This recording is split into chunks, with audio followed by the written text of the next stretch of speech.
Dear viewer, if you play Yu-Gi-Oh! With any sort of regularity, you probably know that there are lots of different eras of the game. Periods where the game either has a lot of decks and has a lot of interesting deck diversity, or doesn't. It just devolves into mirror matches. One of those mirror match formats actually happened quite recently from when I was filming this video. Ishizu tier format from December 2022 to late January 2023. And dear God, I hated it as somebody not playing tier limit. But in that format, I found a deck that I really actually liked. And about 2 weeks after I had the deck fully completed after receiving it in the mail, deck got neutered by the ban list. Totally got neutered.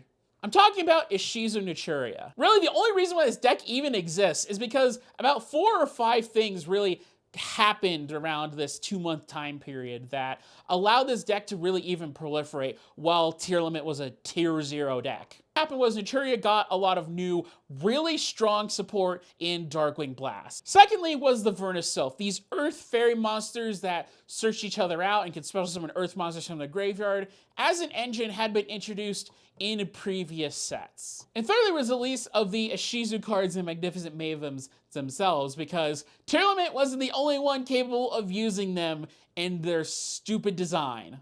And the last reason kind of has to do with both tier limits and bestials. Bestials had been a popular hand trap option to basically stop a tier limit player's turn. Everybody main deck these things, no questions asked, but Naturia, you can build the deck with only Earth monsters, so that blanks a lot of players' hands, and so you could kind of get away with some cheesy game 1 wins. Now, doing a deck profile on a deck that just basically had its core engine banned seems really stupid. I mean, there's plenty of retro format deck profiles. I mean, there's tons of GOAT ones and Edison ones, but like, Ishizu tier format is very recent. But this is more for people in the future that if for some godforsaken reason that you're playing Ishizu tier format, but you don't want to play Ishizu tier, I got a deck list for you, fam. Don't worry about it. I also want to preserve this deck list because I actually played it during this format, albeit not as much as I would have liked. All right, let's actually get into the profile itself and explain why I picked cards and stuff like that,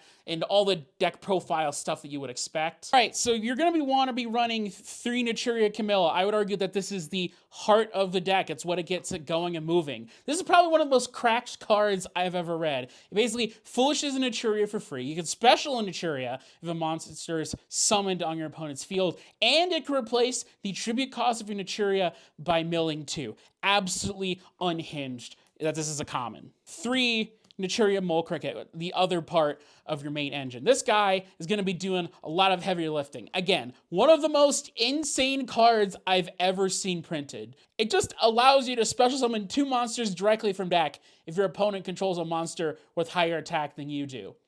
Just for free. Crazy. This is not a once per turn either. Doesn't matter if it's a Camilla send or a mill or a discard. Just get sent to the graveyard. Just get to add. This card's also really good because in certain situations that you get Dark Ruler No More, if you have this set, you can tribute one of your negated Naturia monsters, special summon out another one, and depending on what you tributed, you could potentially special summon that back, not negated. So this card actually, stealth gives you like Dark Ruler No More protection, just you have to draw it in your opening hand. And then I have 2 Naturia Blessing, the other core part of this Naturia engine. Now, why I run 2 instead of 3 is that I just watched some deck profiles, and 3 seemed pretty bricky, and I tested 3 myself, and it was pretty bricky. This card is absolutely insane just for being able to special summon. It's a pretty good extension on your own turn, but I prefer to just kind of hold and sit on it and wait until the opponent's turn, so that way I can bring back stuff that they tried to get rid of. Now, the rest of the Naturia cards in here are all one-ofs, and they're one-ofs for a specific reason, is that they are crazy to summon off Mole Cricket, but they suck ass to draw into and are only okay if you mill them off. You've got Stinkbug for when your board is purely Naturias and you just want to turn off any ability for your opponent to just start killing stuff as a form of removal. You got Sunflower as sort of your monster negate. Naturia Horn Needle negates special summons of opponent's monsters, and combined with Naturia Antjaw, which is a little bit of a spicy tech here, when your opponent special summons a monster, you can special summon a level 3 or lower Naturia monster from your deck.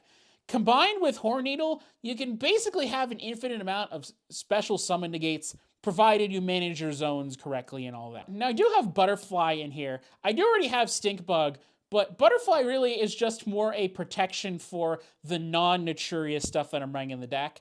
And there are certain board states where you would prefer to have this over Stink Bug. Then we have Naturia Bamboo Shoot. I hate hard drawing into this thing, but dang, man, this thing hard carries this deck. The thing that's crazy about Bamboo Shoot is that your opponent cannot activate spells or traps.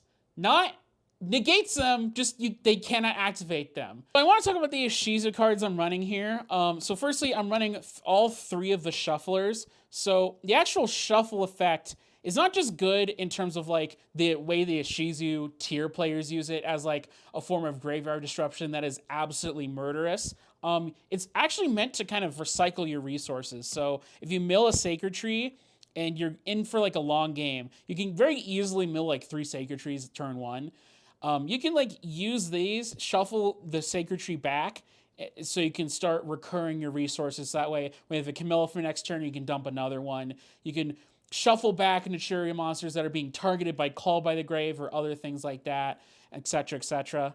And then I'm running 3 Kelbeck, 1 Yugioh. Now, I know in this format, running Kelbeck and Yugioh against Ishizu tier players is probably the worst idea possibly imaginable, but I think it's worth it for how much value you get off of just dumping stuff into the graveyard, potentially hitting Naturia's Sacred Trees and whatnot, and even being able to use the hand trap effects off of these for each other. So to bounce things or to special summon Yugioh and make basically a free rank 4. Now, I am running both Gravekeeper's Trap and Exchange of the Spirit. Yes, I know, I'm a little bit extra. Gravekeeper's Trap just adds so much absurd stuff to this deck. There's so much complexity to the deck that gets added on with the inclusion of Gravekeeper's Trap. There's just so many new dimensions that adds to it. I mean, not just discarding the Ishizu Millers for milling on your opponent's turn, obviously, but you can also search Vernisylphs as follow-up for the next turn. You can also trigger any of your, like a Kelbeck in your hand when you use this. And then Exchange of the Spirit, some people will argue that this is just a win more card, that if you just mill it and you have this up, you're already winning anyways. I just think having that extra shuffle back is nice just for recurring resources, and also being simultaneously able to interrupt your opponent while recurring your own resources with the shufflers, or being able to mill more, is nice. Now, I do have like 5 kind of flex slaps in here for like hand traps or just kind of different things I would put in depending on what day I would show up the locals or whatever. This deck is all gas and really can't really run hand traps. Like, your interruptions are also your extension in the Ishizu shufflers. So yeah, there's not really that much room to run hand traps in this. And then we have the Vernisylph stuff. If you've ever read any of the Vernisylph cards, these cards are absolutely insane.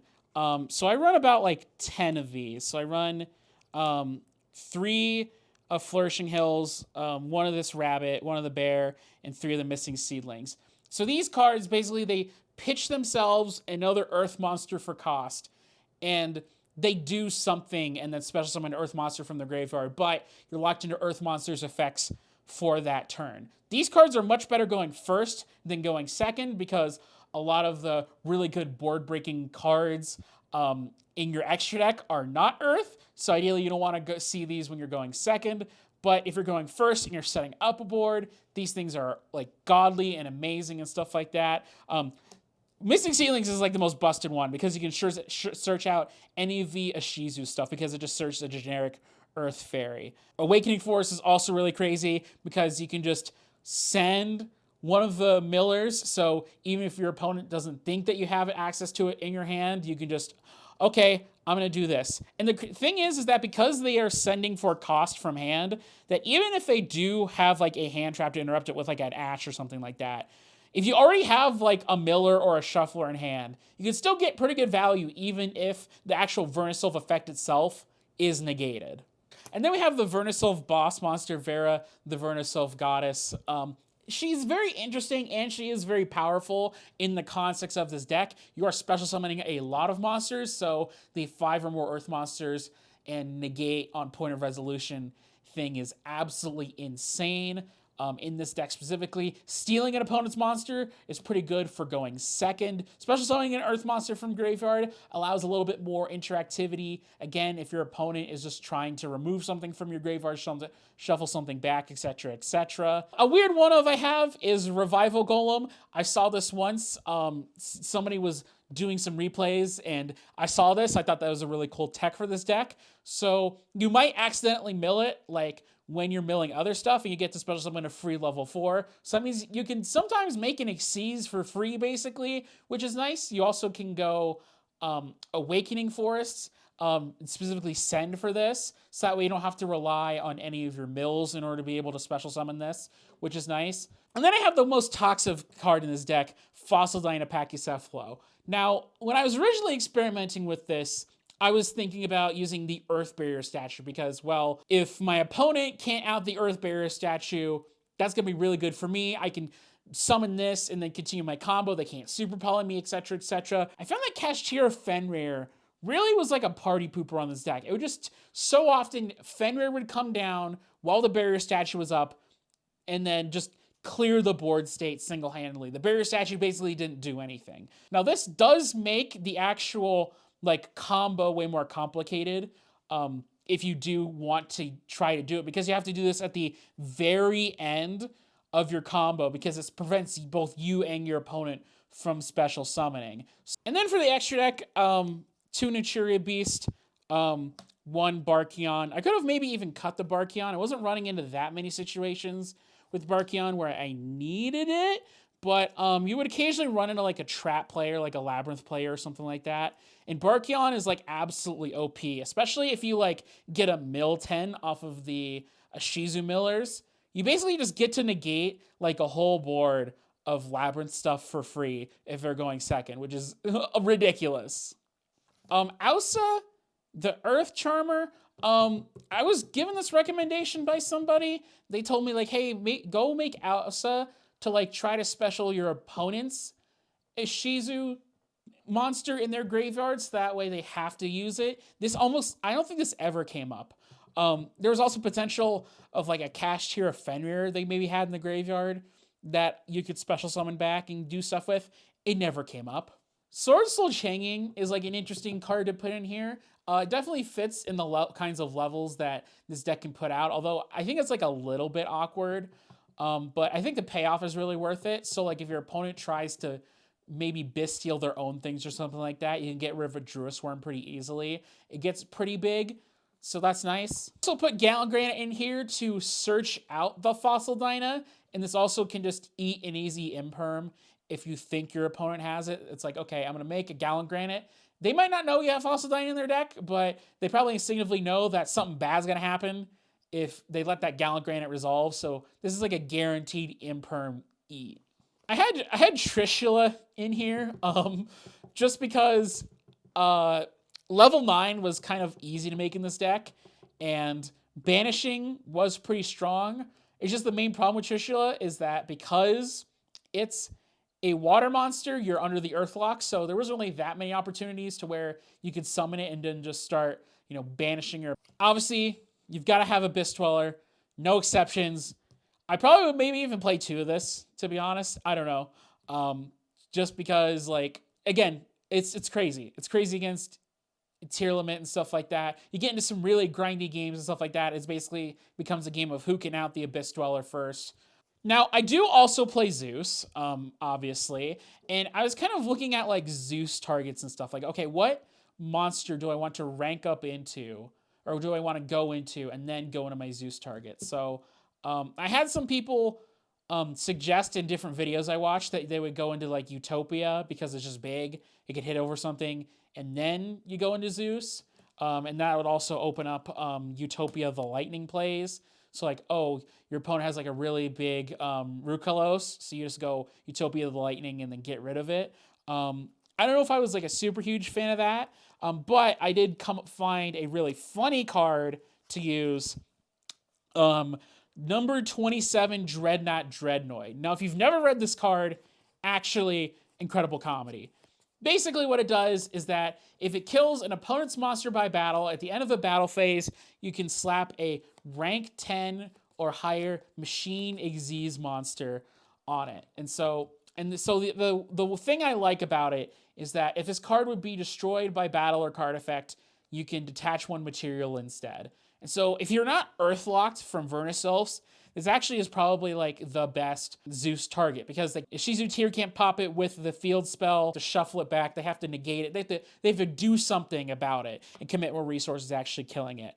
And of course, if this actually got to kill something, you could rank up into Super Dreadnought Gustav Max, which is very, very funny. And then you go into Zeus, so you get to make a 4-mat Zeus or a 3-mat Zeus, which is nice. Weaknesses of this deck. One of the things I noticed while playing around in locals and on simulators and stuff is that this deck sometimes just cannot resolve if an Ash resolves. Depending on your hand, if you need a really bad Naturia Sacred Tree dump, and you have like a Vernisylph in your hand or something like that, like you need to kind of get things going and stuff like that off of a single Camilla, and you get Ash and you have nothing else, this deck hard dies to that, which is very unfortunate. I ran at Ash a surprising amount of times considering how prevalent tier limits were. And again, you also die to Droll and Lock really hard because you're searching so dang much in this deck. Now, the weirdest problem with this deck I didn't know until I actually started playing it was this deck cannot kill. It's so weird. It has the same problem that Sprite does. Even with like perfect hands, and sometimes that if your opponent just summons monsters that are big enough, like you can make Zeuses and stuff, and you can like chew through so many spell cards or like interactions and special summon like crazy and steal, but God help you if you actually want to make their life points hit 0. And so that's kind of where it turns into the grind game, and like that's kind of where I think maybe the Runic cards and stuff like that might benefit the Naturia deck maybe more. So anyways, guys, that's it for the video, and have a good day.